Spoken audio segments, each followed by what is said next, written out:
Okay, let's dive into this.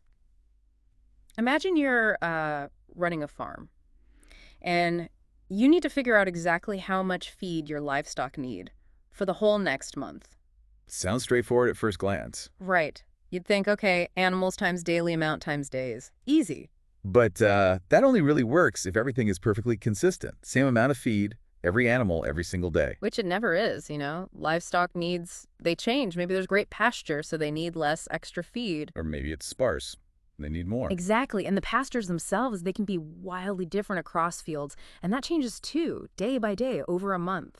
Suddenly that simple multiplication just, well, it falls apart. It does. And what's really fascinating here is how you actually deal with that complexity. Hmm. When you need a total for something that isn't fixed, something that changes based on where you are or when you are. Varying it across space or time. Exactly. Yeah. Simple adding or multiplying, it just isn't enough. And this is precisely where integration, that powerful tool from calculus, becomes indispensable. Yeah, our source material gets right into this. It shows how integration is used in a really practical way farming, computing the total livestock feed needed. It's a great example. It really is. Because the calculation has to account for all those different pasture types. Yeah. You know, some might offer more natural food than others. Right. And it needs to sum that up over a whole month where needs are changing Yeah. constantly. Think of it like this.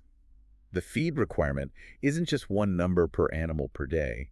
It's more like a rate, maybe, or a density of need that fluctuates. Okay. So pasture A might be rich, good grass, low supplemental feed needed there. Makes sense. But pasture B could be, I don't know, poorer quality. Yeah. So the need is higher there. And then over the month, what you get from both pastures changes, maybe because of grazing or the weather. Or just the stage of growth. Right. So you need a way to sum up that continuously varying need across all those different conditions, all at the same time. So you're not just like adding up a few fixed amounts, you're calculating the total, the cumulative requirement of something that's shifting all the time based on where it is on the farm and what day it is. Precisely. And integration is the math that lets you capture all those tiny, tiny variations and sum them accurately across the whole farm for the full 30 days. It's sort of like finding the total area under a really complex, bumpy curve, isn't it? Where the curve represents feed needs changing across both space, the pastures, and time the month. That's a good way to visualize it. And it brings up an important point about doing this mathematically with precision. How do you actually represent that? Well, you might model it with a function, maybe say flocation, time, describing the feed need at any given spot in any given moment. Integration lets you take that function and find the total value over your defined area, the farm, and your defined time period, the month. It's how you move from a rough estimate to a really precise total. And this is where it gets, I think, really cool. Instead of trying to chop the farm into little squares and a month into single days and adding up the need for each little box, which is still just an approximation. Right. It's an approximation. You're summing discrete chunks. Integration lets you do it continuously. It adds up the instantaneous need, like everywhere and all the time within your boundaries. That gives you the exact total. Yeah. And that really shows why integration isn't just some abstract thing in a math book. It's vital for these real-world problems where things are dynamic, always shifting. Absolutely. Get this wrong, and there are real consequences. You waste money on feed you don't need. Or worse, you underfeed the animals, which hits their health, their productivity. Exactly. Integration helps you manage resources efficiently because you can accurately predict needs even when the conditions are complex and changing. Simple averages just can't do that precisely. So pulling this together for you, the listener, the main takeaway from this deep dive.